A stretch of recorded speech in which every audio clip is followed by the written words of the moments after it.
Hello everyone, welcome back. This is Jogendra Kumar and in this video we are talking about the quantum number. ये आपका chemistry का second episode चल रहा है। ये इसका सेकंड एपिसोड चल रहा है और उस सेकंड एपिसोड का ये फोर्थ वीडियो है, फोर्थ लेक्चर है। ठीक है, यानी एपिसोड आपके पास सेकंड है और फोर्थ लेक्चर है और ये जो टॉपिक है ये आपका है क्वांटम नंबर। क्वांटम नंबर, इसमें क्या बेसिक इंपॉर्टेंट क्वेश्चन बनते हैं जो छोटे से लेके बड़े तक जो क्वेश्चन इससे पूछे जाते हैं या जो इसके इंपॉर्टेंट क्वेश्चन है जो हर बार नेट में या कहीं ना कहीं आपको मिलेंगे, हम उनके बारे में डिटेल करेंगे।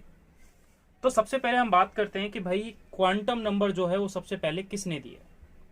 सबसे पहले क्वांटम नंबर किसने दिया, हम उस बारे में बात करेंगे। उसके बाद हम क्वांटम नंबर्स के टाइप और कौन कौन से क्वांटम नंबर है उनके बारे में डिटेल करेंगे। First of all the quantum number, heading है आपकी quantum number. This is your video 2.4, second episode की फोर्थ लेक्चर, सेकेंड एपिसोड का fourth lecture.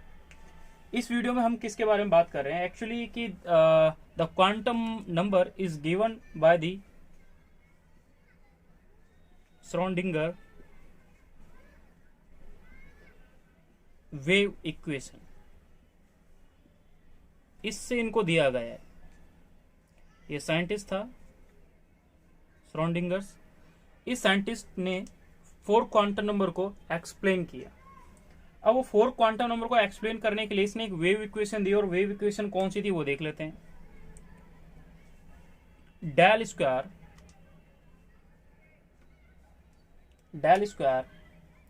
Sign plus 8 pi square is divided by h square into m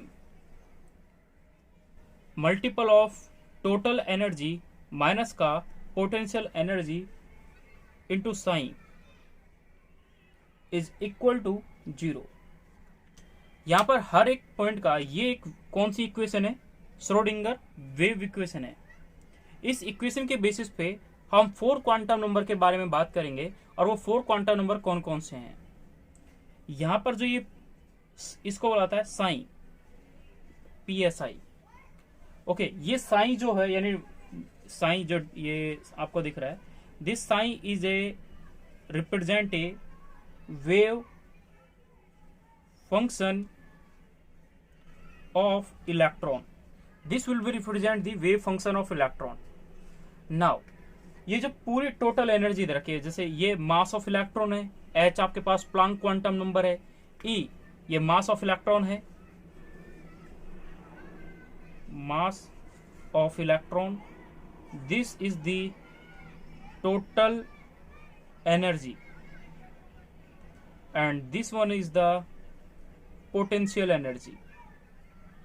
okay, तो आपको total energy, potential energy, mass of electron, Planck constant दे रखा है, ये पूरी value है। अगर क्वेश्चन इसके बेस पे नहीं आता, बट इस इक्वेशन के बेस पे 4 क्वांटम नंबर को एक्सप्लेन किया गया है, उनको दिया गया। दूसरा, एक लाइन लिखी जाती है इन सब के बारे में, वो इंपॉर्टेंट लाइन है क्या, तो वो आप लिख लें। इसके बाद इंपॉर्टेंट लाइन इसके लिए ये है कि कभी भी when 100% wave character is present then kinetic energy considered. यानी क्या, इसने ये कहा, अगर मान लो इस पूरी इक्वेशन में ये बोल दिया कि वेव फंक्शन ऑफ इलेक्ट्रॉन ये पूरा 100% यानी इसकी वैल्यू 1 है, इसकी वैल्यू क्या है, 1 है। इस कंडीशन में कहा जाता है कि यहाँ पे जो पोटेंशियल एनर्जी है that will B kinetic energy. ये उस टाइम पे क्या हो जाएगी, काइनेटिक एनर्जी हो जाएगी, ना कि पोटेंशियल एनर्जी। ये इस इक्वेशन में कहा गया। अब हम इस इक्वेशन को समझने से पहले, मतलब इसको जानने के बाद हम 4 क्वांटम नंबर के बारे में डिटेल करते हैं। वो 4 क्वांटम नंबर कौन कौन से हैं, क्या क्या उनके कैरेक्टर हैं, तो उनके बारे में हम डिटेल करेंगे एक एक करके। ठीक है, तो क्वांटम नंबर लिख लेते हैं। The quantum number, quantum number. Basically हम 4 क्वांटम नंबर के बारे में पढ़ेंगे, यानी 4 क्वांटम नंबर हैं आपके पास। इन 4 क्वांटम नंबर से आप किस चीज के बारे में स्टडी करेंगे तो वो देख लेते हैं। क्वांटम नंबर बेसिकली डिस्क्राइब्ड करते हैं, ये इस चीज को बताते हैं, described the position of an atom, कि किसी ऑर्बिट के अंदर, जैसे देखो समझते हैं, ये न्यूक्लियस है, ये न्यूक्लियस के अराउंड मैंने एक ऑर्बिट बना दिया, ये एक और ऑर्बिट बना दिया, फिर ये एक और ऑर्बिट बना दिया, इस टाइप से मैंने बनाया। अब मैं इसको थोड़ा बड़ा कर दूं, सपोज ये एक इलेक्ट्रॉन है, इसके पास एक और ऑर्बिट, फिर एक और ऑर्बिट, फिर एक और ऑर्बिट, इस टाइप से है।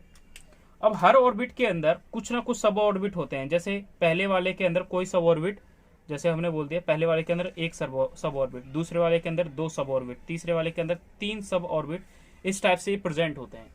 तो हर एक ऑर्बिट के अंदर भी सब ऑर्बिट प्रेजेंट होते हैं।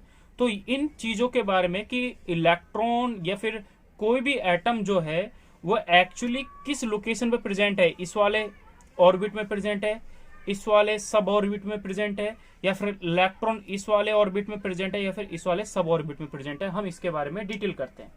ठीक है, तो ये हो गई किसी भी एटम की पोजीशन को डिस्क्राइब करने के लिए आप क्या करते हैं, 4 क्वांटम नंबर को यूज करते हैं, और फिर ये बताते हैं आप कि इलेक्ट्रॉन एक्चुअली कहां लोकेटेड है। ओके, नाउ वो 4 क्वांटम नंबर कौन कौन से हैं तो उनके बारे में बात करते हैं। तो फर्स्ट क्वांटम नंबर के बारे में लिखते हैं। The first quantum number that is called principal quantum number. This will be represented as small N. Okay, इसके बारे में हम दोबारा से डिटेल करेंगे और ज्यादा। Now second one is the azimuthal quantum number, azimuthal quantum number that will be represented as small L. इसकी भी आगे हम दोबारा से डिटेल करेंगे। The third one that is a magnetic quantum number that will be represented as small L. इसकी भी हम दोबारा से डिटेल करेंगे। And last one that is a spin quantum number that will be represent is S. और हम आगे इसके बारे में और भी पढ़ेंगे, इसको किस किस चीज से रिप्रेजेंट किया जाता है। ये 4 क्वांटम नंबर हैं जो किस चीज के बारे में बताते हैं। ये 4 क्वांटम नंबर ये बताते हैं कि कोई भी एटम किस ऑर्बिट में, किस सब ऑर्बिट में, और उसके इलेक्ट्रॉन किस पोजीशन में लोकेटेड है, इसके बारे में डिस्क्राइब करता है। ठीक है, यह आपने बेसिकली यहां तक देखा। अब 4 क्वांटम नंबर में से हम फर्स्ट क्वांटम नंबर के बारे में डिटेल करते हैं। That is a principal quantum number. The first quantum number is the principal quantum number. तो हम लिखते हैं first quantum number that is a principal quantum number. पहले इसी के बारे में डिटेल करेंगे कि इससे क्या क्या क्वेश्चन बनते हैं। क्वेश्चन तो हम बाद में बात करेंगे सबों के बारे में। प्रिंसिपल क्वांटम नंबर जिसको रिप्रेजेंट किया जाता है एन से। ठीक है, अब हम इसके बारे में डिटेल करते हैं कि भाई प्रिंसिपल क्वांटम नंबर है क्या। तो first of all principal quantum number को रिप्रेजेंट किया जाता है किससे, इट डिस्क्राइब्ड सेल और ऑर्बिट, दोनों एक ही के लिए यूज करते हैं। देखो, एक होता है ऑर्बिट, एक होता है सब ऑर्बिट। तो ऑर्बिट वो होता है जिसमें इलेक्ट्रॉन क्या कर रहा होता है, रोटेट कर रहा होता है। एक्चुअली इलेक्ट्रॉन सब ऑर्बिट में प्रेजेंट होता है। ठीक है, इलेक्ट्रॉन सब ऑर्बिट में प्रेजेंट होता है, बट हम ये बात करते हैं कि इलेक्ट्रॉन एक्चुअली किस कंडीशन में, किस लोकेशन पे प्रेजेंट है, तो हम उस बारे में बात करते हैं। तो बोलते हैं कि ऑर्बिट में प्रेजेंट है या सब ऑर्बिट में प्रेजेंट है। हम इस मुद्दे पे, इस पूरे टॉपिक में बात करेंगे। जैसे कि क्या, अगर आपको लिखा जाए, जैसे मैंने बोल दिया n is equal to 1, n is equal to 2, n is equal to 3, n is equal to 4 and so on, आगे भी होंगे। इस कंडीशन में जो ऑर्बिट होगा, ऑर्बिट या मैंने बोला सेल, तो ऑर्बिट और सेल अगर प्रेजेंट है तो कौन कौन सी ऑर्बिट होगा, यानी n की वैल्यू अगर 1 है तो उसके लिए k, l, m and n, ये एंड सो ऑन कंटिन्यू रहेगा, o, p, q, ये चलता रहेगा। यहां पर n की वैल्यू 1 है, कब? जब ऑर्बिट क्या है यहाँ पर, के है। तो आपको सबसे पहली चीज तो याद रखना है कि ऑर्बिट क्या है, वो KLA में होते हैं, ठीक है। ऑर्बिट के नीचे सब ऑर्बिट क्या होगा, जो सब ऑर्बिट के बारे में बात करूंगा, यानी एजीमुथल क्वांटम नंबर के बारे में बात करूंगा, तो वहां पे इसके बारे में डिस्कस करूंगा। अब यहाँ पर एक्चुअली प्रिंसिपल क्वांटम नंबर दो चीजों को बहुत अच्छे से एक्सप्लेन करता है, तो हम उसके लिए थोड़ा स्पेस बना लेते हैं, फिर दोनों के एक साथ में डिटेल कर लेंगे। प्रिंसिपल क्वांटम नंबर ये बोल रहा है कि इट डिफाइंस साइज, देखो इंपॉर्टेंट पहली चीज, साइज और एनर्जी, और क्यों कर रहे हैं हम, एंड करेंगे, एंड एनर्जी ऑफ ऑर्बिट या किसी सेल के। आपसे ये बोला गया कि आपको डिफाइन करना है दो चीज यहां पे लिखा हुआ है भाई। एक चीज लिख रखा है साइज, देखो इंपॉर्टेंट चीज है, ये क्वेश्चन है, यही तो आते हैं।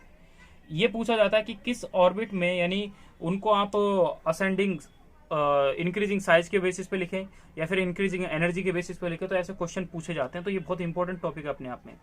ये इससे जो क्वेश्चन बनते हैं वो इसी के बेस पे बनते हैं कि साइज और एनर्जी के बेस पे।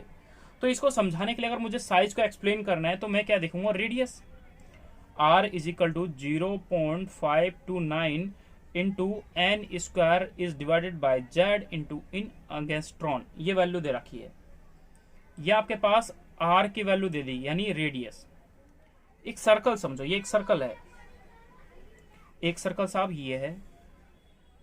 इस सर्कल की जो रेडियस है उसको मैंने R1 मान लिया।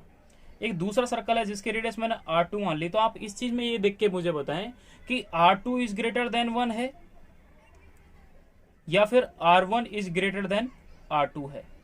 तो ये वाली कंडीशन ठीक है, यानी R2 की जो रेडियस है वो ज्यादा है किससे, R1 से। तो ये कब है, अब इस चीज को हमने समझ लिया। अब इसको इसी सर्कल के अंदर देखें, ये एक और सर्कल बना दिया। पहला ऑर्बिट के ये रहा, दूसरा ऑर्बिट के L, तीसरा ऑर्बिट M, चौथा ऑर्बिट N। यहां पर आपने क्या समझा, K L M N। आपको पता है कि सबसे आउटर मोस्ट ऑर्बिट जो होता है उसकी एनर्जी भी हाईएस्ट होती है, तो उसके रेडियस जो होती है, जो उसका साइज होता है वो भी क्या होता है, हाईएस्ट होगा। सिंपल सी बात है ना, इसने इसकी रेडियस सबसे ज्यादा तो इसका साइज भी सबसे बड़ा। यानी मैंने बोला कि एन वाला ऑर्बिट में अगर कोई इलेक्ट्रॉन प्रेजेंट है, कहां पर, एन वाले ऑर्बिट में अगर इलेक्ट्रॉन प्रेजेंट है तो उसका साइज सबसे ज्यादा है, फिर एम वाले का साइज बड़ा है, फिर एल वाले का बड़ा है, और फिर के वाले का। ये साइज की बात कर रहे हैं हम, उनका साइज बड़ा है, ठीक है। यानी इन ऑर्बिट में इनका साइज बड़ा है, ये इसके अकॉर्डिंग हो गया। दूसरे इसलिए हम बात कर लेते हैं कि इन्हीं में अगर मान लो रेडियस है, तो थोड़ा रफली समझने के लिए, तो इसमें क्या कंडीशन होगी, हमको पता है कि R is directly proportional to n square है, and R is also directly नहीं है, इनवर्सली प्रोपोर्शनल टू Z है।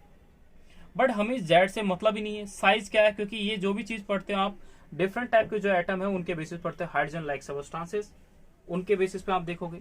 अब इनमें क्या हुआ कि अगर मैं नंबर ऑफ ये बढ़ाऊंगा, n की वैल्यू 1 करी तो R का साइज 1 हो जाएगा, n की वैल्यू 2 करी तो R का साइज 4 हो जाएगा। यानी इसकी रेडियस ये R1 है, इसकी रेडियस R2 है, इसकी रेडियस R3 है। That's mean is that R3 is greater than R2 is greater than R1। ये आप इस चीज को समझे होंगे शायद। अगर रेडियस को इंक्रीज करा, यानी रेडियस तो तब इंक्रीज करेगी जब ये इंक्रीज होगा, ये इसको इंक्रीज करा आपने, नंबर ऑफ सेल इंक्रीज करा, 1 से 2 में गए, तो इसका साइज भी क्या हो जाएगा, इंक्रीज हो जाएगा, क्योंकि डायरेक्टली प्रोपोर्शनल है। दूसरा हम बात करते हैं एनर्जी। एनर्जी के लिए आपने फॉर्मूला देखा होगा कि एनर्जी का एक फॉर्मूला आपने पहले पढ़ा था।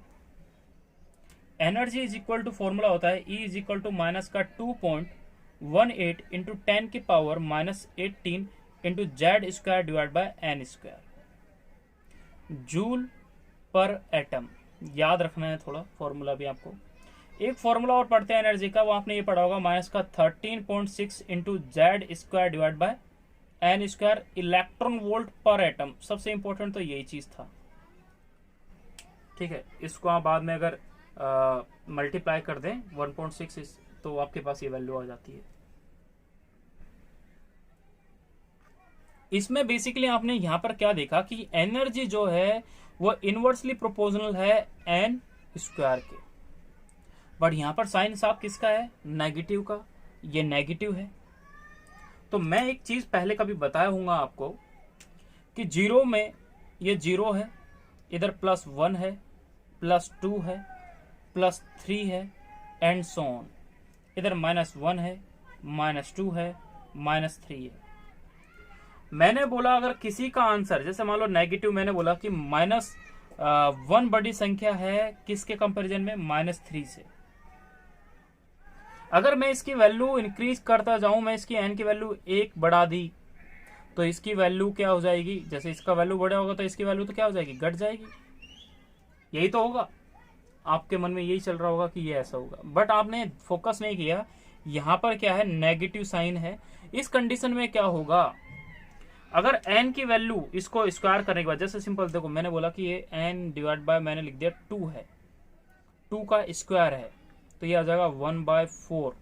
इसकी वैल्यू आ जाएगी 0.25।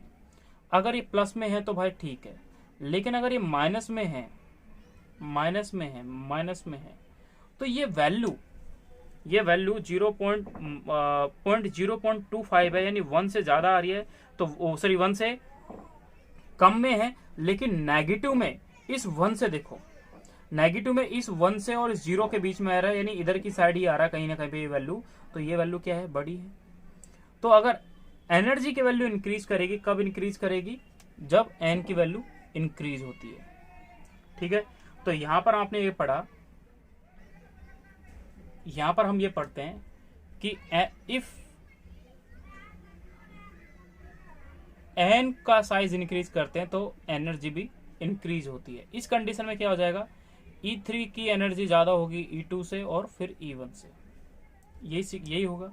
अब यह आपने प्रिंसिपल क्वांटम नंबर के बारे में, साइज और एनर्जी के बारे में आपने पढ़ा कि अगर नंबर ऑफ ऑर्बिट अगर इंक्रीज करता है तो एनर्जी इंक्रीज करेगी, और अगर आपने बोला कि नंबर ऑफ ऑर्बिट भी इंक्रीज करता है तो उसकी रेडियस भी इंक्रीज करेगी। अब हम इसके अंदर कुछ इंपॉर्टेंट फॉर्मूले हैं, उन फॉर्मूलों के बारे में बात करते हैं जिनसे आपसे क्वेश्चन भी पूछे जाते हैं। देखो 2 क्वेश्चन तो इस टाइप से बनते हैं इससे, बाकी से और क्या क्वेश्चन बनता है वो देख लेते हैं। पहला, angular momentum of an electron in nth orbit, उसके लिए क्या फॉर्मूला यूज करते हैं आप, एंगुलर मोमेंटम बोल रहा है। एक होता है लीनियर मोमेंटम, लीनियर मोमेंटम के लिए लिखते हैं mv, लीनियर मोमेंटम। लेकिन अगर मैंने r भी लिख दिया तो वो हो जाएगा एंगुलर मोमेंटम। एंगुलर मतलब क्या, कोई सर्कल में घूमने वाला। लीनियर तो होगा कि किसी भी चीज को फेंका वो सीधी जा रही है इस डायरेक्शन में, that is a linear momentum. एक पार्टिकल किसी सर्कुलर पाथ में मूव कर रहा है तो उसमें कौन सा मोमेंटम इन्वॉल्व होगा, एंगुलर मोमेंटम।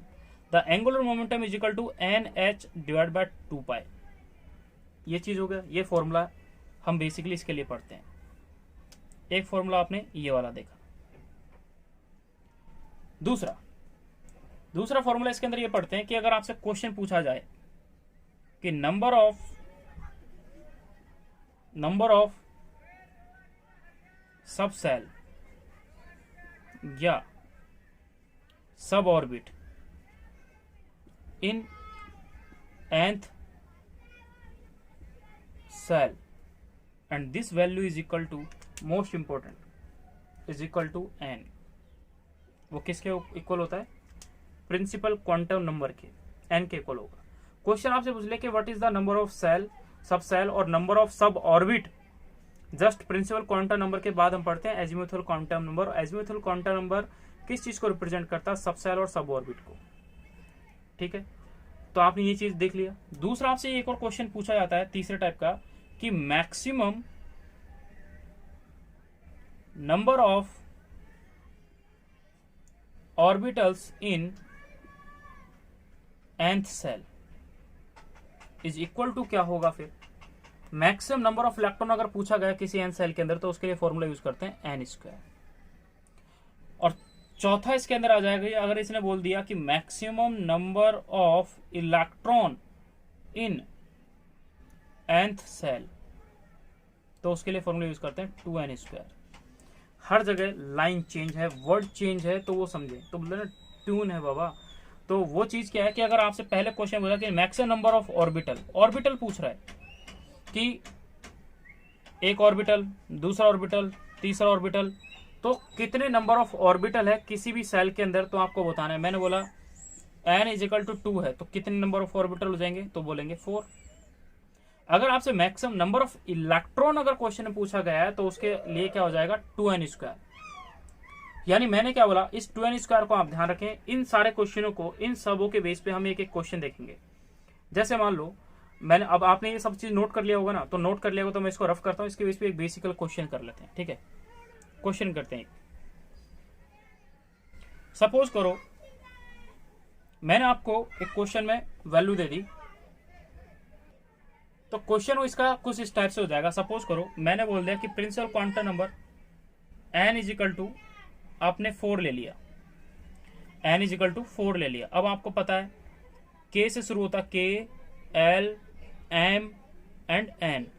ये आपके पास क्या है, सेल है, यानी ऑर्बिट है। तो इस 4 में से ये पहले वाला होता है, ये दूसरे वाला होता है, ये तीसरे वाला होता है, ये चौथे वाला, यानी ये हमें n इज इक्वल टू इसकी वैल्यू दे रखी है, n वाले की। अब आपसे क्वेश्चन पहले वाला था, पहला क्वेश्चन पूछा गया था जो आपने अभी जस्ट लिखा था, उनमें से फर्स्ट लिखना था एंगुलर मोमेंटम क्या होगा, यानी mvr इज इक्वल टू क्या होगा। तो वहां फॉर्मूला था nh डिवाइड बाय 2π। n की वैल्यू क्या है 4h डिवाइड बाय 2π। इस चीज को ऐसे भी लिखा जाता है, यानी h अपॉन 2π को रिप्रेजेंट किया जाता है इस टाइप से भी, इस टाइप से। आपको पेपर में काफी बार ऐसे भी लिखा जा सकता है, h अपॉन 2π को भी हम ऐसे लिखते हैं, तो ये वैल्यू ऐसे भी लिखा जा सकती है। ठीक है, तो इस चीज को भी आप ध्यान रखें। तो आपने क्या देखा कि angular momentum this value is equal to this, पहली चीज आपने सीखी। दूसरी चीज हम यहाँ पे ये देखते हैं, पहला क्वेश्चन ने पूछ लिया, तो सेकंड अगर क्वेश्चन जो आपने लिखा होगा, सेकंड क्वेश्चन था नंबर ऑफ सब सेल या sub orbit in nth shell. nth shell के अंदर आपने पढ़ा था, फॉर्मूला इसका ये था कि nth सेल के अंदर अगर आपसे सब ऑर्बिट या सब सेल पूछा जाता है, तो this value is equal to n and n is equal to 4। तो यानी इसके अंदर कितने सब सेल हैं, 4 सब सेल हैं। वो 4 सब सेल या 4 ऑर्बिट कौन से होंगे, मैं आपको जब एजीमुथल क्वांटम नंबर कराऊंगा तो उस बारे में हम इसके बारे में जिक्र करेंगे। जैसे जो आप पढ़ते हो ना S P D F, ये वाले की बात कर रहा हूं, तो ये वाले क्या होते हैं, सब सेल होते हैं। तो ये सब सेल कितने हैं, 4 के 4, यानी S P D F इसके अंदर इन्वॉल्व होते हैं। ठीक है, ये क्वेश्चन हो गया। नाउ थर्ड क्वेश्चन भी देखते हैं कि number of orbital, maximum number of orbital पूछा गया था। थर्ड मैंने आपको लिखा था कि मैक्सिमम नंबर ऑफ ऑर्बिटल बताना है। तो maximum number of orbitals is equal to हो जाता है formula in nth shell is equal to हो जाएगा n²। What is the value of n, n के अंदर वैल्यू पुट कर दें किसकी, 4, तो 4 का स्क्वायर इज इक्वल टू कितना आ जाएगा 16। ठीक है, तो यहां पर मैक्सिमम नंबर ऑफ ऑर्बिटल्स कितने हैं किसी भी nth सेल के अंदर, तो कितना आ जाएगा, n आ जाएगा। यानी यहां से यहां तक पहुंचते पहुंचते आपके पास कितने मैक्सिमम नंबर ऑफ ऑर्बिटल्स आ जाएंगे, 16 आ जाएंगे। फोर्थ क्वेश्चन आपके पास था maximum number of electron in nth shell, ये क्वेश्चन था। तो उसके लिए फॉर्मूला क्या था, 2n²। तो 2 मल्टीप्लाई 4 दे रखा है, तो 4 का स्क्वायर, तो ये आ जाएगा 32।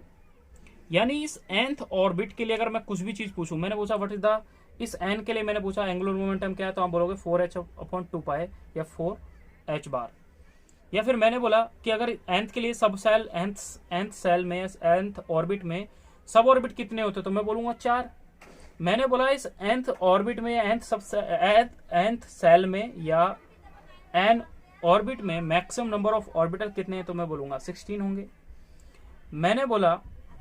मैंने अगर क्वेश्चन में ये बोला कि मैक्सिमम नंबर ऑफ इलेक्ट्रॉन कितने परसेंट होंगे इस वाले के अंदर, तो आप बोलोगे 32% होंगे। ये आपने एक बेसिकली इसका एक क्वेश्चन देखा। इसके और अलग क्वेश्चन होते हैं एनर्जी और उसके बेस पे, मैं उसको दोबारा से बताऊंगा, लेकिन फिलहाल इस चीज को यहां पे पढ़ें। ठीक है, सेकंड लिखते हैं एजीमुथल क्वांटम नंबर।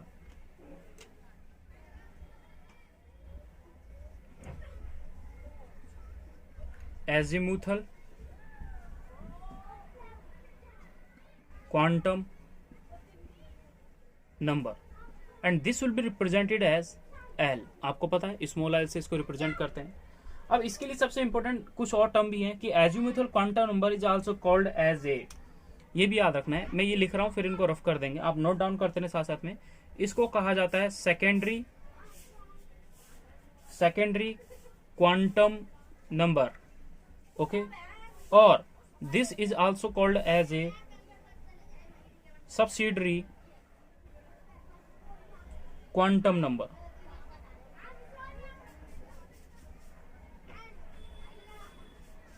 ओके।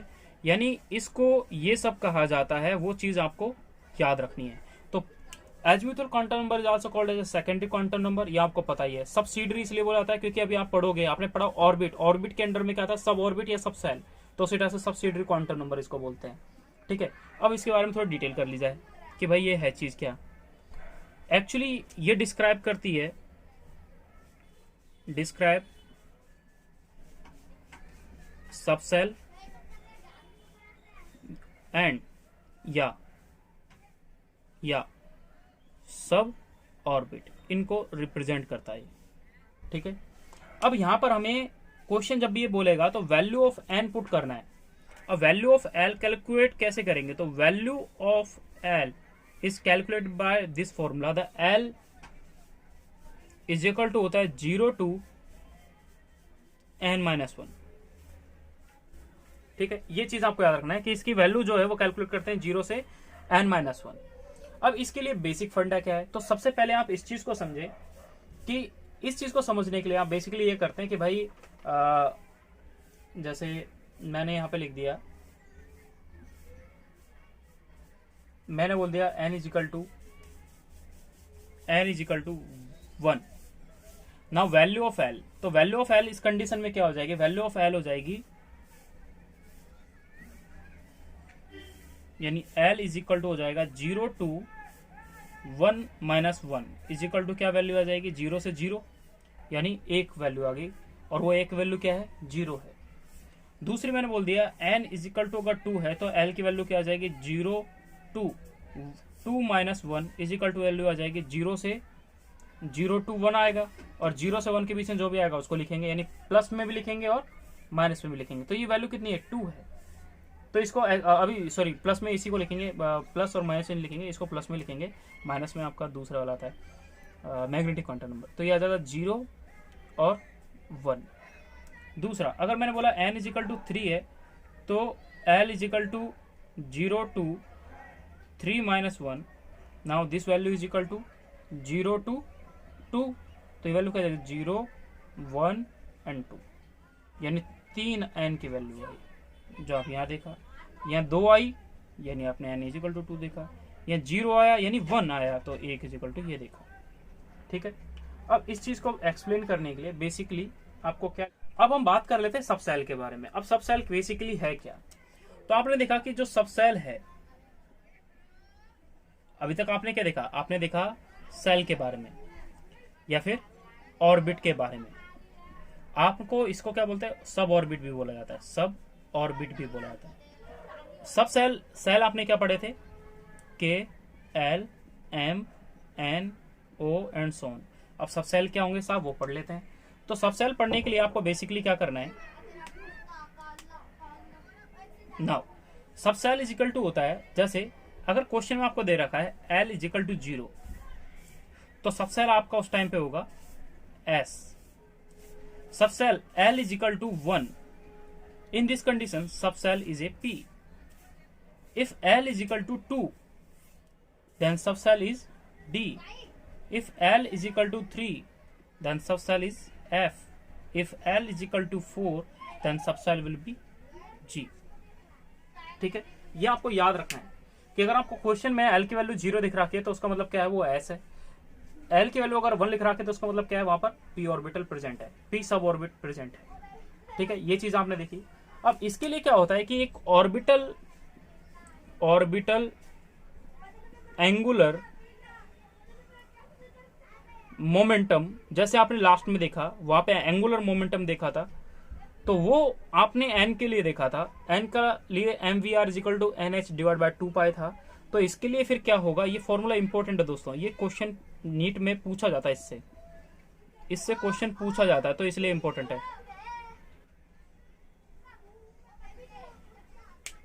ना orbital angular momentum the L is bracket में एल प्लस 1, ये हो गया इन multiple of H divide by 2 pi. Now this मैंने लास्ट क्वेश्चन बताया था कि एच डिवाइड बाय 2 पाई इसको लिखा जाता है एच बार, ठीक है, इसको एच बार में भी लिखा जाता है, ऐसे भी आप इसको समझ सकते हो।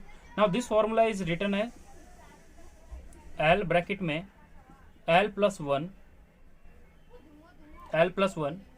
And into multiple of H bar, ये आपके पास फॉर्मूला आएगा, ठीक है। तो ये आप लिख लिया होगा। तो ये जो फॉर्मूला है आपके पास कि अगर आपसे क्वेश्चन में पूछा जाए, ये इंपॉर्टेंट है भाई, ये याद रखना है कि ऑर्बिटल एंगुलर मोमेंटम किसके एजिमुथल क्वांटम नंबर को लेके पूछा जाता है, तो वो क्या होता है एल ब्रैकेट में L plus 1 H divide by 2 pi, ये इंपॉर्टेंट यहाँ पे बनता है, ठीक है। अब इसके कुछ 1-2 फॉर्मूले और हैं जो मैं आपको यहाँ पे थोड़ा एक्सप्लेन कर रहा हूँ। तो आपने अभी सबसेल सब ऑर्बिट देख ही लिए कौन कौन से होते हैं।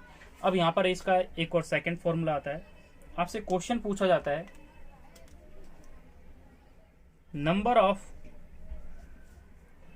ऑर्बिटल इज इक्वल टू होता है 2l प्लस 1। अगर आपसे क्वेश्चन पूछा गया कि how many number of orbital, जैसे हम लोग पीछे वाले क्वेश्चन पूछा गया कि हाउ नंबर ऑफ ऑर्बिटल, तो वहां पर नंबर ऑफ ऑर्बिटल कैलकुलेट करने के लिए, जब आपको वहां पे नंबर ऑफ ऑर्बिटल कैलकुलेट करने के लिए पूछा गया था किसी भी सेल के अंदर, तो वहां पे एन स्क्वायर फॉर्मूला आपने अप्लाई किया था। लेकिन यहाँ पर फॉर्मूला जब आपको क्वेश्चन में क्या दे रखा है, एजिमुथल क्वांटम नंबर दे रखा है, तो तब आप कैसे कैलकुलेट करोगे ऑर्बिटल को, तो उसके लिए फॉर्मूला 2l प्लस 1, ठीक है। एल की वैल्यू अगर आपको दे रखी है, जैसे मैंने बोल दिया एस ऑर्बिटल एस के लिए, तो एस के लिए नंबर ऑफ ऑर्बिटल क्या होगा, तो एस के लिए तो आपको पता है एल की वैल्यू कितनी होती है, 0 होती है। Now you put this value is here, the 2 multiply 0 plus 1 is equal to this value is 1। मैंने बोला पी के लिए वैल्यू को कैलकुलेट करें तो एल इज इक्वल टू कितनी होती है, पी के लिए वैल्यू 1 होती है, तो 2 multiply 1 plus 1 is equal to कितनी वैल्यू आएगी, 3। That is your answer. Okay, now अब हम नेक्स्ट फॉर्मूले के बारे में बात करते हैं कि नेक्स्ट फॉर्मूला क्या होगा। तो इसके लिए अगर एक क्वेश्चन पूछ जाए कि maximum number of electron that is A 2l bracket में 1, सेम यही है, इसको मल्टीप्लाई कर दिए बस 2 से, क्योंकि यहाँ पे मैक्सिमम नंबर ऑफ इलेक्ट्रॉन पूछ रहा है कब, जब एजिमुथल क्वांटम नंबर अगर को क्वेश्चन में दे रखा है, तो इसका फॉर्मूला देगा 4l प्लस 2। ये वाला फॉर्मूला 2012 जब AIPMT हुआ करता था, और 17 और बीच में पता नहीं कितनी बार आया होगा, मेरे को 2 एग्जाम्पल 2 पेपर थोड़े सही से याद है, तो उनमें ये क्या है कि काफी बार ये वाला फॉर्मूला जो डायरेक्ट पूछा गया है कि अगर आपको एल की वैल्यू अगर गिवन हो तो मैक्सिमम नंबर ऑफ इलेक्ट्रॉन आपको कैलकुलेट करने हैं, तो फॉर्मूला कौन सा यूज करेंगे, 4l प्लस 2 यूज करेंगे। एक और फॉर्मूला आएगा, वहां पे माइनस का साइन आ जाएगा, वहां पे माइनस का साइन आ जाएगा, उससे आप कैलकुलेट करेंगे। जैसे देखो इसका क्वेश्चन क्या था, वो क्वेश्चन देख लेते हैं। क्वेश्चन लिखे, क्वेश्चन ये था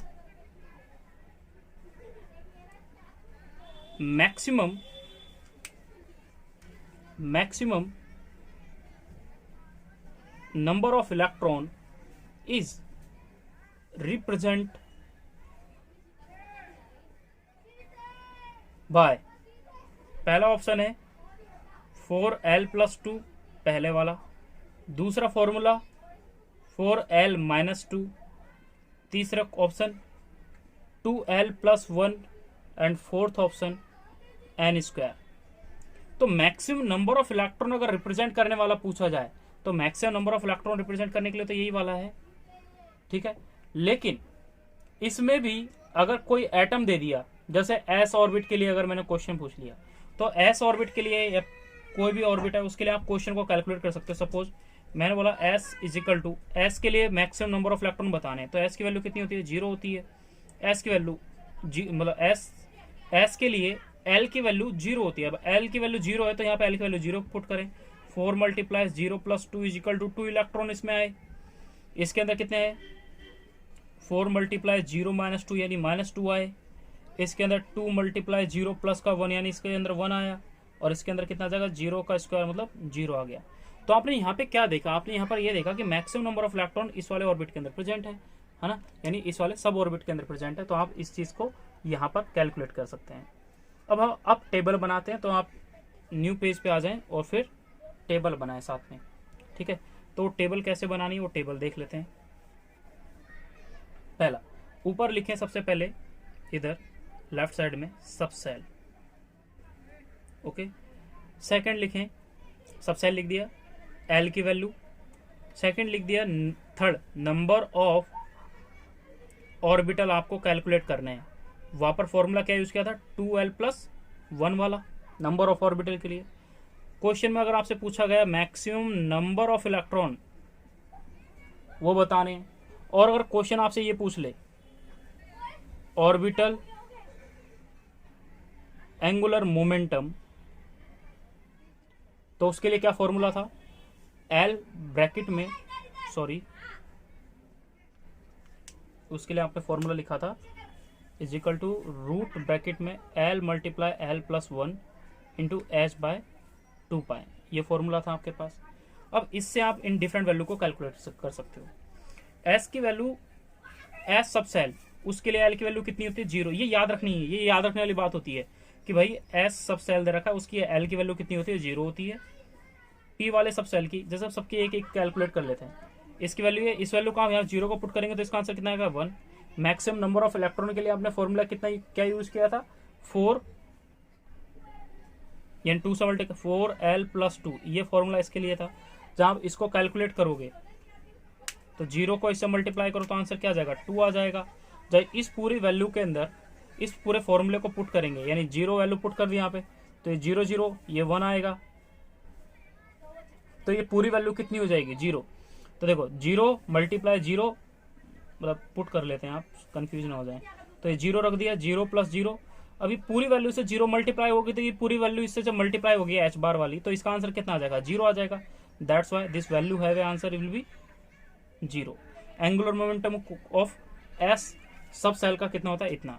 दूसरा, अगर मुझे P सब सेल दे रखा है तो उसमें L की वैल्यू, ये याद रखना है, L की वैल्यू कितनी होती है, 1 होती है, या 1 की वैल्यू पुट करें तो आंसर आएगा 3। Maximum number of electron put करेंगे तो 6 है। इस पूरे को कैलकुलेट करेंगे तो आ जाएगा रूट ब्रैकेट में 1 L नहीं 1 + 1 multiply H bar, this is your answer. इसको पूरे को कैलकुलेट करेंगे तो 2h इसकी वैल्यू आ जाएगी, 2h बार इसकी वैल्यू आ जाएगी। अगर मुझे क्वेश्चन में D दे रखा है तो D वैल्यू दे रखा है तो L की वैल्यू 2 होती है, ये याद रखना है। इसको जब आप कैलकुलेट करोगे तो ये 5 आ जाएगा, ये 10 आ जाएगा, और ये वैल्यू आ जाएगी आपके पास 2 ब्रैकेट में 2 + 1 इंटू एच बार। अब इसको पूरे को आप कैलकुलेट करें तो ये वैल्यू आ जाएगी 6h बार। अगर ये वैल्यू आपको f दे रखी तो f के लिए l की वैल्यू कितनी होती है, 3, ये आपको याद रखने वाली बात होती है। और ये वैल्यू आ जाएगी 7, ये आ जाएगा 14, और ये पूरी वैल्यू आ जाएगी 3 मल्टीप्लाई 3 + 1 इंटू एच बार। जब इसको आप पूरे को कैलकुलेट करोगे तो इसकी पूरे की वैल्यू आ गई 4 12 यानी root 12h bar. This is your answer.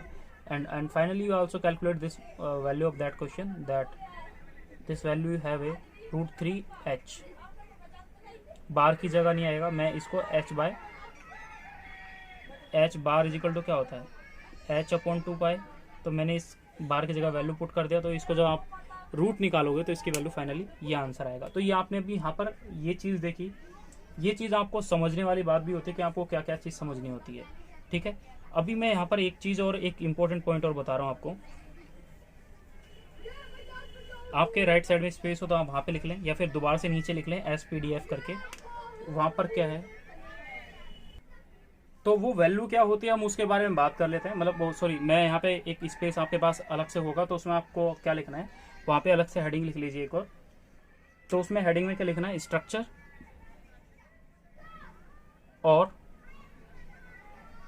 Shape of sub cell. Sub cell अभी तक आपने क्या लिखे, 4 लिखे हैं, SPDF। तो इसका जो स्ट्रक्चर होगा वो किस टाइप का होगा, इसका ये क्वेश्चन है, देखो ये क्वेश्चन है, Oval spherical shape. Spherical shape में इसका जो स्ट्रक्चर होता है या शेप होती है वो कैसी होती है, स्फेरिकल होती है। दूसरे का पूछा P वाले का, तो इसका शेप कैसा होता है, डम्बल शेप में, डम्बेल डंबल होते हैं ना, डंबल, तो डंबल शेप में हो गया, डंबल जो एक्सरसाइज करने के लिए होते हैं उस टाइप से हो गया। दूसरा डी के लिए पूछा गया तो ये होते हैं डबल डंबल, इनको बुलाता है डबल डंबल। और एफ के लिए पूछा जाए तो इसका शेप क्या है, तो इसका शेप अभी तक डिफाइंड नहीं होता है, तो नॉट डिफाइंड, इसका शेप अभी तक नहीं पता लगाया गया है, पता नहीं है लोग यानी साइंटिस्टों को, तो इसलिए नॉट डिफाइंड। तो मतलब इनके शेप को भी आपको याद रखना है इसके साथ साथ, ठीक है। अब हम बात करते हैं अपने थर्ड पॉइंट के बारे में, ठीक है। तो वो थर्ड पॉइंट क्या है और जिसके बारे में आपको जानना भी है, तो थर्ड पॉइंट आपका है magnetic quantum number. Magnetic quantum number को आपको रिप्रेजेंट करना है, तो magnetic quantum number 3 that is a magnetic quantum number. The magnetic quantum number is represented as m। Magnetic quantum number को m से भी रिप्रेजेंट किया जाता है और l से भी रिप्रेजेंट किया जाता है, यानी इस टाइप से भी रिप्रेजेंट किया जाता है, ठीक है। ये जो मैग्नेटिक क्वांटम नंबर होती है इसकी वैल्यू डिपेंड करती है इससे पहले वाले पे, इसलिए इसके लिए एक लाइन भी लिख सकते हैं। पहली चीज तो ये क्या, तो एक लाइन लिख लें आप कि ये जो वैल्यू होती है, value of magnetic quantum number is depend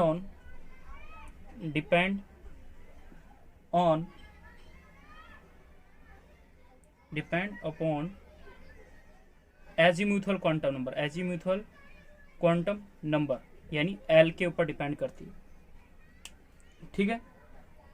ये आपने पढ़ लिया। दूसरा, ये किस चीज को डिस्क्राइब करता है, ये किस चीज को डिस्क्राइब करता है, तो इसके लिए एक और इंपॉर्टेंट लाइन है, ये डिस्क्राइब करता है shape and orientation of shell, shell यानी ऑर्बिट, उसके ओरिएंटेशन की बात करता है, ठीक है। वो क्या होगा जस्ट हम अभी देखेंगे, यानी p x p y z p कुछ भी क्या होगा उनमें से। अब वैल्यू ऑफ एम अगर आपको कैलकुलेट करने के लिए बोला जाए तो value of m is equal to होता है माइनस का l is less than and equal to m is less than and equal to l, यानी सिंपल सी बात, इसको कहा जाता है माइनस एल टू एल तक प्लस एल तक, ठीक है। ये कोई भी वैल्यू हो सकती है।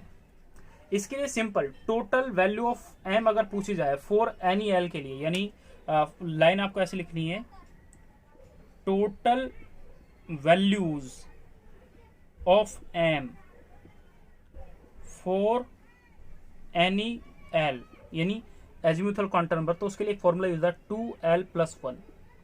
क्या यूज होगा इन सबों का आप पढ़ोगे, 2l+1 ये फॉर्मूला, यानी सिंपल सी चीज है। अगर मैंने पूछा जैसे ये क्या है, क्या कंसेप्ट है, ये चीज अभी देखो आप समझो, मैं इस फॉर्मूले में आपको क्या बता रहा हूं।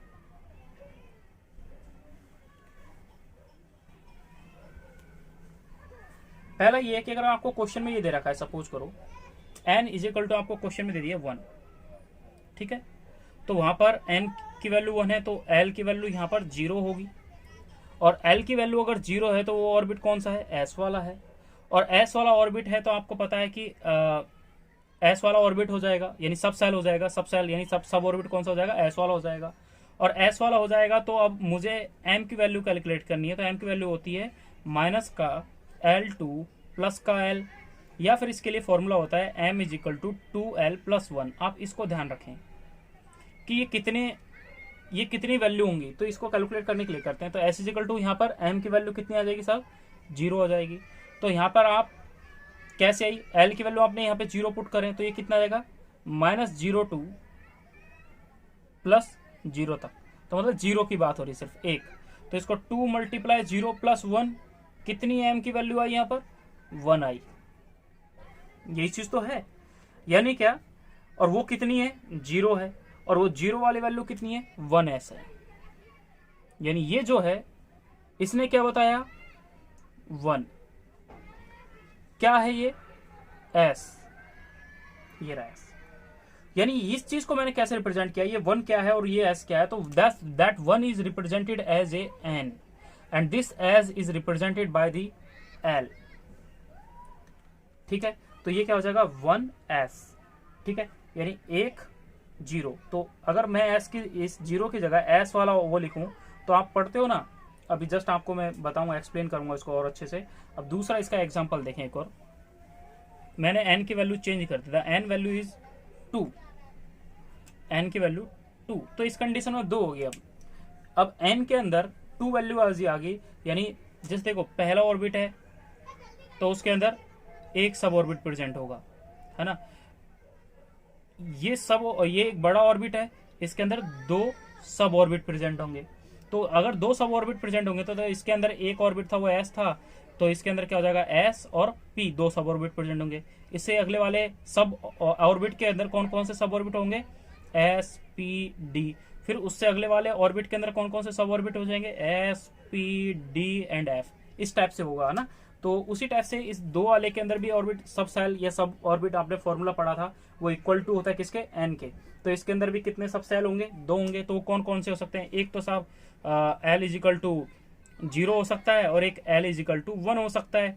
यानी एक तो l इजिकल टू s होगा और एक l इजिकल टू क्या हो जाएगा, p हो जाएगा। आपको पता है कि l की वैल्यू 0 है तो वो कौन सा रिप्रेजेंट करता है सब सेल को, s को। अगर l की वैल्यू 1 है तो वो कौन से सब सेल को रिप्रेजेंट करता है, p को।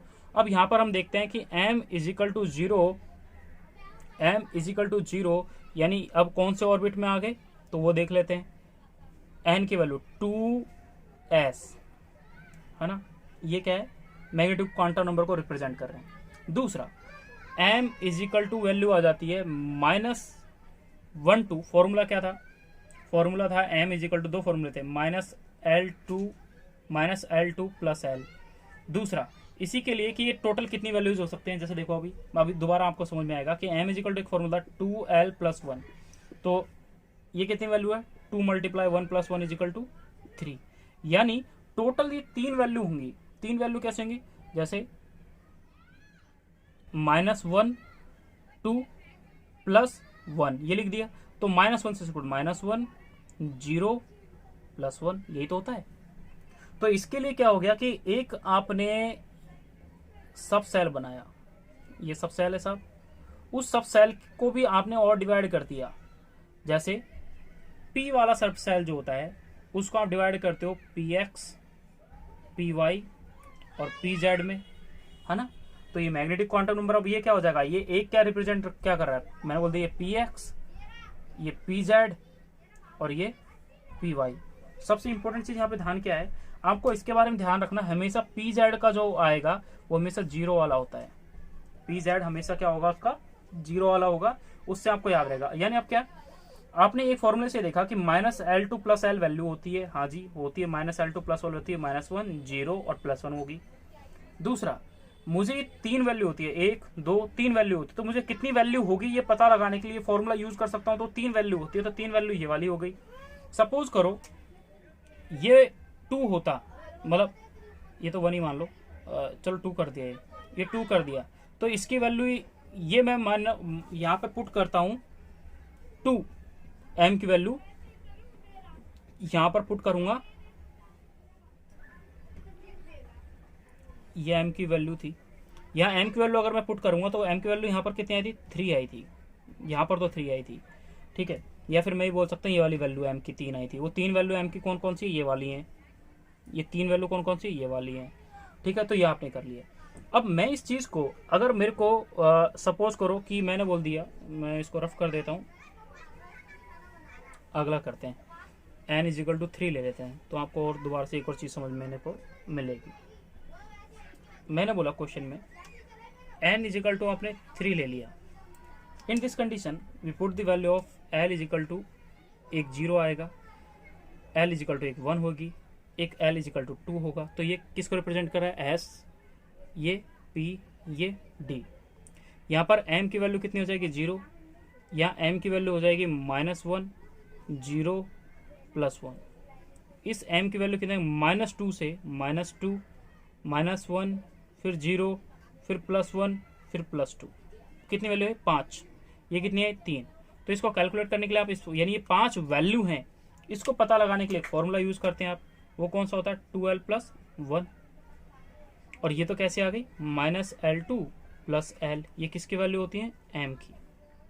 अब 2L ये कितनी वैल्यूज हुई वो चेक करने के लिए आपने इसको यूज कर लिया, तो 2 × 1 + 1 = 3 वैल्यू, यानी 3 वैल्यू तो है।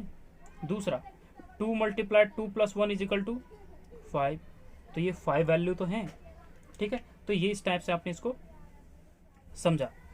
अब इसको करने के लिए क्या करा, आपको पता है ये आपके पास मैं 5, मुझे 2 3 4 5 ये बना दिए। इनमें से एक को लिखा मैंने dxy, dxz, dyz, dx² minus का dy² एंड dz², ठीक है। अब इस चीज के लिए दो वे होते हैं, मैंने एक तो इसको मान लो यहाँ लिख दिया, एक अलग ढंग में भी मैं इसको कर सकता था, बट बेसिक ये है कि मैंने इस dz² की वैल्यू क्या होती है 0, इसलिए मैंने उसको वहां पटक दिया। लेकिन मुझे इसको अरेंज करना पड़ेगा फिर सही ढंग में, तो फिर तो मुझे इसे सही ढंग में अरेंज करना पड़ेगा। मैं ऐसे लिख दूं dxy, dxz, dzy, मैं ऐसे तो कर दूंगा, फिर पूरी वैल्यू कर दूंगा। लेकिन मुझे पता है ना, मैंने लास्ट वीडियो में बताया कि अगर आपको z वाला लिखा है, pz लिखा हुआ है, dz² लिखा हुआ है, इन सब की m की वैल्यू कितनी होती है, हमेशा 0। तो मैं यहां पर लिखूंगा dz²। दूसरा dyz, dx² माइनस का y²। अब इस चीज से आपको क्या चीज जानी, आपने ये चीज जानी कि यहां पर m की जो वैल्यू है किसके लिए प्लस में लिखूंगा, किसके लिए माइनस में लिखूंगा, वो चीज, यानी dxy के लिए -2 वैल्यू होती है, dxz के लिए -1 वैल्यू होती है, dz² के लिए वैल्यू कितनी होती है, 0 होती है, dyz के लिए कितनी होती है, +1 होती है, और dx² + y² के लिए +2 वैल्यू होती है, किसकी, m की। मतलब ये चीज याद रखने वाली होती है कि भाई dxy के लिए -2 होता है, dxz के लिए -1 वैल्यू रखे जाते हैं, dz² के लिए जैसे मैं बोल रहा हूँ 0 होती है, ये बोल रहा हूँ, ये तो रट ही गया होगा आपको। तो इस चीज से आपको इस चीज के बारे में याद रखना है, इस टाइप से आप इन चीजों को डिटेल करते हैं। Now last one, that is a spin quantum number. और हाँ, एक लाइन और है मैग्नेटिक क्वांटम नंबर के बारे में, जो मैंने स्टार्टिंग में लिखी थी, लेकिन वो पीएमटी में लाइन पूछी जा चुकी है, तो लाइन क्या है वो लिख लें आप। तो लाइन ये है कुछ इस तरीके से, the magnetic quantum number, magnetic quantum, देखो पेपर में पूछा जा चुका है काफी, एम्स में मिलेगा, जिपमर में मिलेगा, और आपको निटके में काफी बार पूछा चुका है। indicates orientation of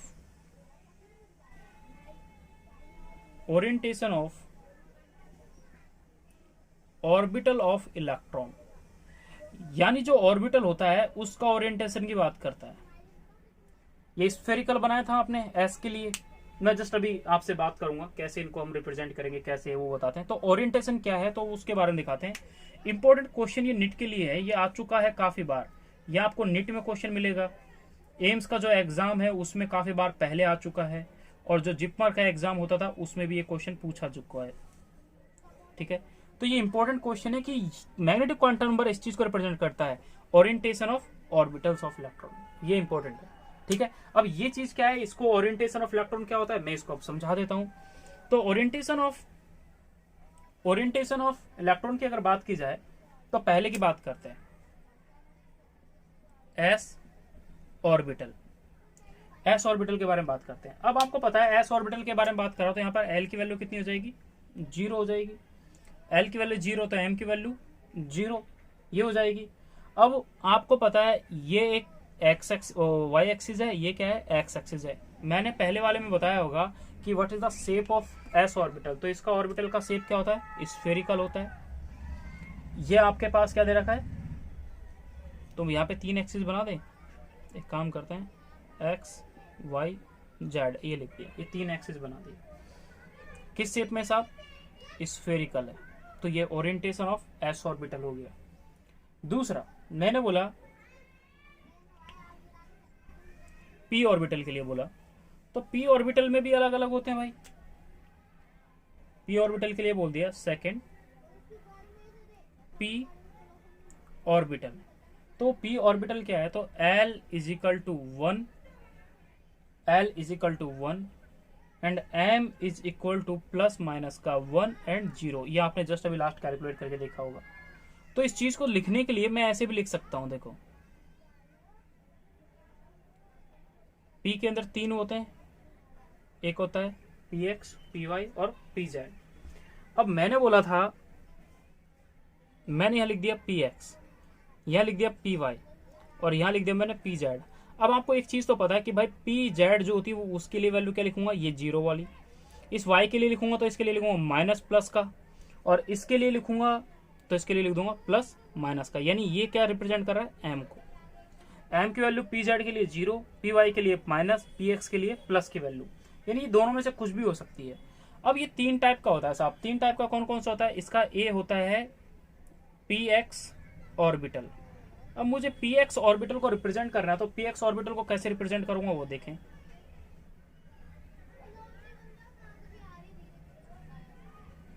ये x एक्सिस है, ये y है और ये z है। तो आपको पता था कि ये डंबल शेप में होता है, और डंबल शेप में होगा तो इसका जो शेप है वो इस टाइप से होगा कि सिर्फ x एक्सिस में ही आपको मिलेगा, यानी x एक्सिस में मिला तो p ऑर्बिटल आपके पास हो गया। दूसरा सेकंड बात करते हैं, यानी b, तो b क्या हो जाएगा, py ऑर्बिटल। अब py ऑर्बिटल के बारे में बात करें तो py ऑर्बिटल के बारे में देख लेते हैं।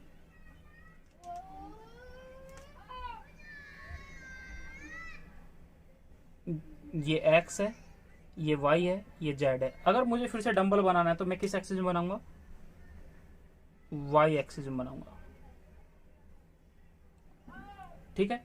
अब लास्ट वन इसका pz वाला, तो pz के लिए आप क्या करेंगे, तो pz देख लें। तो pz के लिए ये करते हैं कि c pz ऑर्बिटल। अब pz ऑर्बिटल के बारे में अगर आपको एक्सप्लेन करना है तो सेम वही कंडीशन, ये ग्राफ है x y और z। तो मुझे अब किस डायरेक्शन में ओरिएंटेशन ऑफ इलेक्ट्रॉन दिखाना है, यानी इलेक्ट्रॉन इस डायरेक्शन में ओरिएंटेड है। ज्यादातर इलेक्ट्रॉन किस एक्सिस में है, इस वाले एक्सिस में है, तो यहाँ पर ज्यादातर इलेक्ट्रॉन मिलेंगे किस डायरेक्शन में मिलेंगे, z वाले में। मुझे अब y वाले में मिलेंगे, तो ओरिएंटेशन ऑफ इलेक्ट्रॉन ऑफ किस डायरेक्शन में, ये वाला डायरेक्शन हो गया। ठीक है, इसलिए इस लाइन को रिप्रेजेंट करता है ये वाला, जो आपने बेसिकली इस चीज को समझा। सेम वही डी के लिए देखेंगे तो डी में भी आपको पता है, डी में अलग अलग के बारे में देखेंगे। अब डी के बारे में समझ लो एक बार, डी में क्या होगा, तो 3 डी ऑर्बिटल्स। तो डी ऑर्बिटल्स के जो होते हैं, यानी आपको पता है L इजिकल टू 2 वैल्यू होगी, तो L इजिकल टू का 2 वैल्यू है, तो इसको आप कैसे कैलकुलेट करेंगे, तो वो आपने यहाँ पे देखें।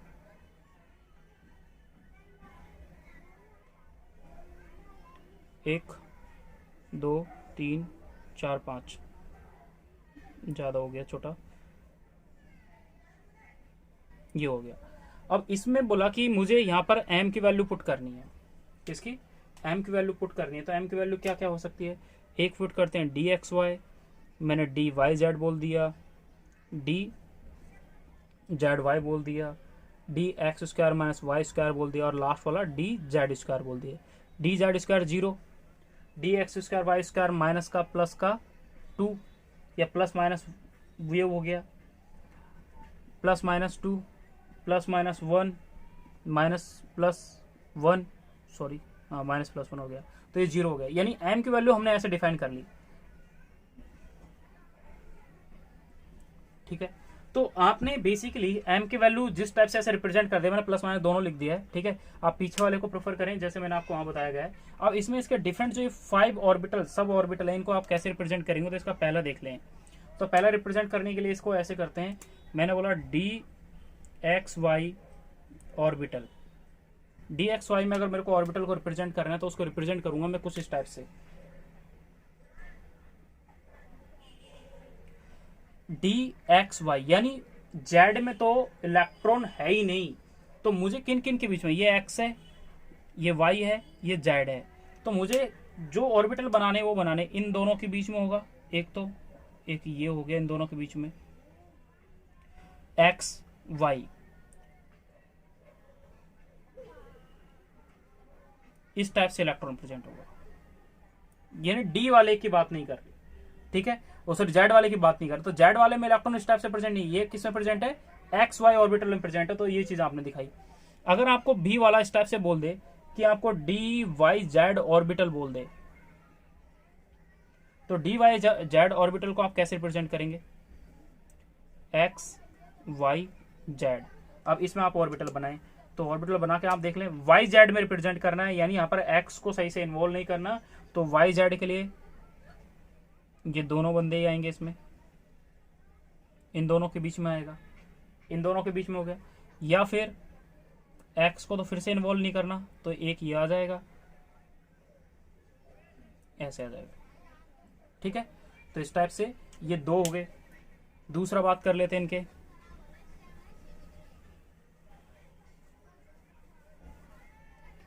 इनका c d x z orbital, x y and z. अब इसमें आप कैसे रिप्रेजेंट करेंगे वो देख लें। देखो एक्स जेड बोला है ना, तो एक्स और जेड के बीच में इलेक्ट्रॉन होना चाहिए, ठीक है। एक किसके बीच में होना चाहिए, एक्स और जेड के बीच में होना चाहिए, यानी ये होना चाहिए एक्स और जेड के बीच में, ठीक है। एक चीज तो ये हो गई। दूसरा ये हो ही रहा है, आपको पता है, ये तो दोनों टच में। डी इसका अगर ऑप्शन आ जाए तो डी में अगर पूछे डी एक्स स्क्वायर माइनस का वाई स्क्वायर ऑर्बिटल के बीच में अगर आपसे पूछ ले तो कैसे बनाना है, एक्स वाई जेड। अब आपको पता है ये स्क्वायर में है, तो डी एक्स के ऊपर ही होना चाहिए और कुछ वाई के ऊपर होना चाहिए, यानी दोनों का ये एक्स के ऊपर हो गया, यानी एक्स स्क्वायर। दूसरा वाई के ऊपर होगा जो पार्शली इसके साथ कंबाइन है, देखो, यानी कुछ इस टाइप से।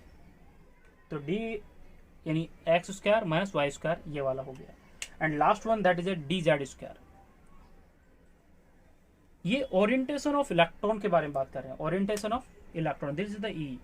तो ओरिएंटेशन यानी ये डी जेड स्क्वायर के बारे में, एक्स वाई एंड जेड।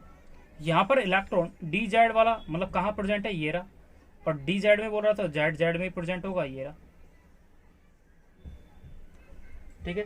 तो this is the orientation of electron, this is the orientation of electron in the x square and y square. This is the orientation of electron dz square, and initially you know about the orientation of electron between the xy, yz and xz. तो उसके बीच में orientation आपने पढ़ा, ठीक है। तो सबसे important किस कैरेक्टर को मैग्नेटिक क्वांटम नंबर बताता है, तो आपको याद रखना है दिस विल बी रिप्रेजेंटेड या indicate the orientation of orbital of electron. Now we come to the fourth quantum number, that is A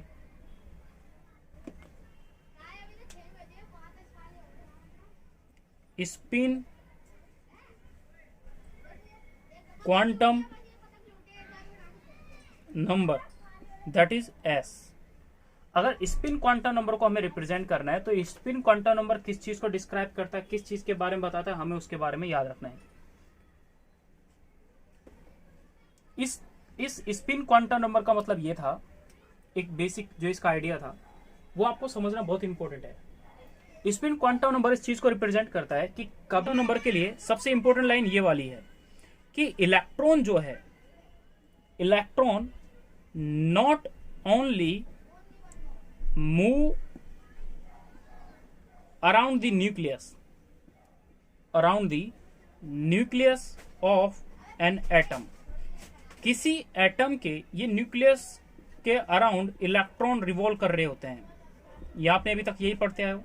but spin quantum number जो है वो इस चीज को एक्सप्लेन नहीं करता। स्पिन क्वांटम नंबर ये बोलता है कि इलेक्ट्रॉन इसके अराउंड रिवॉल्व नहीं करता, इसके अराउंड घूमता नहीं है। इसके अलावा ये क्या करता है, स्पिन क्वांटम नंबर ने इस चीज को एक्सप्लेन किया कि ये रिवॉल्व नहीं करता, बल्कि ये क्या करता है, इलेक्ट्रॉन अपनी जगह पे एक चक्कर लगाता है, घूमता है, गोल गोल घूमता है और फिर आगे जाता है, फिर यहाँ घूमता है। यानी ये मूव करता हुआ, मूव करा मूव करा मूव करा, ऐसे मूव करता करता इलेक्ट्रॉन क्या है, इस पूरे ऑर्बिट के अंदर round round round round round ऐसे चक्कर लगाता है। यानी क्या, पहले अपने एक्सिस पे यूं घूमेगा, फिर आगे जाएगा, फिर वहां घूमेगा, फिर आगे जाएगा, फिर वहां घूमेगा, फिर आगे जाएगा, वहां मतलब स्पिन करना। तो पहले ये अपने एक्सिस पे स्पिन करेगा, फिर आगे मूव करेगा, फिर वहां स्पिन करेगा, फिर आगे मूव करेगा, फिर वहां स्पिन करेगा। स्पिन क्वांटम नंबर इस चीज को एक्सप्लेन करता है। तो इसलिए मैंने लाइन लिखी है कि the electron not only move around the nucleus of an atom but also spins its on axis, यानी वो अपने एक्सिस पर राउंड भी करेगा, फिर आगे मूव करेगा, फिर राउंड करेगा, फिर मूव करेगा। इस टाइप से ये मूव करता है। ओके, तो which is defined by spin quantum number, याद रखना है। ठीक है, ये चीज याद रहेगा। अब इसके लिए एक और इंपॉर्टेंट चीज, value off spin quantum number either value off spin quantum number either plus का 1/2 और माइनस का 1/2, दोनों हो सकता है। प्लस का 1/2 भी हो सकता है और माइनस का 1/2 भी हो सकता है। बट ये डिपेंड करता है, ये चीज जो होती है डिपेंड करती है, depend upon spin off electron. Electron की स्पिन पर डिपेंड करता है। स्पिन मतलब क्या, कि वो क्लॉकवाइज मूव कर रहा है या वो एंटी क्लॉकवाइज मूव कर रहा है। अगर वो क्लॉकवाइज मूव कर रहा है तो उसको पॉजिटिव ले लेंगे, है ना। अगर वो क्या होता है, सॉरी, क्लॉकवाइज मूव कर रहा है तो उसको नेगेटिव ले लेंगे, और अगर एंटी क्लॉकवाइज अगर मूव कर रहा है तो उसको पॉजिटिव ले लेंगे। तो इसलिए इसने क्या बोला कि अगर वो क्लॉकवाइज डायरेक्शन में इलेक्ट्रॉन मूव कर रहा है तो उसके लिए वैल्यू आप क्या लिखेंगे, प्लस का 1/2। मैंने उल्टा लिख दिया क्या, प्लस का 1/2, ये माइनस का आएगा। और दूसरा, अगर वो बोल दे एंटी क्लॉकवाइज डायरेक्शन तो उसके लिए क्या आ जाएगी, माइनस का 1/2। ठीक है, तो उसके लिए वैल्यू 1/2 लिख रहे हैं। अब इन चीज सबों को समझने के लिए आप अलग अलग चीजों में हर वैल्यू के बारे में आपने देखा, इसके लिए भी कुछ फॉर्मूले होते हैं। ठीक है, ऑर्बिटल एंगुलर मोमेंटम आप अभी तक कुछ फॉर्मूले देख चुके हो। अब मैं इनके बेसिस पे कुछ क्वेश्चन कराता हूं, लेकिन उससे पहले आपको स्पिन क्वांटम नंबर का एक फॉर्मूला लिख लें। Spin angular momentum that will be equal to same like as a, आपने एजीमुथल क्वांटम नंबर देखा होगा, दैट इज एस ब्रैकेट में s+1 is multiple of h/2π। हमको पता है कि h/2π को h बार के फॉर्म में भी लिखा जा सकता है। तो this formula is also written as like this h bar. Okay, तो ये इंपॉर्टेंट फॉर्मूला, इसके लिए आप अभी तक पढ़ोगे। बाकी अब हम बात करते हैं इनके कुछ इंपॉर्टेंट क्वेश्चंस के बारे में। वो क्वेश्चन क्या क्या हो सकते हैं और क्या क्या आपसे इनसे रिलेटेड क्या क्या क्वेश्चन बन जाते हैं। तो स्टार्ट करते हैं। पहला क्वेश्चन, एक काम करते हैं, मैं प्रिंसिपल क्वांटम नंबर की एक अलग वीडियो बनाऊंगा जो आपको कल मिलेगी। तो thank you for watching video. हमारे नेक्स्ट वीडियो में मिलते हैं प्रिंसिपल क्वांटम नंबर के क्वेश्चंस के साथ। Thank you.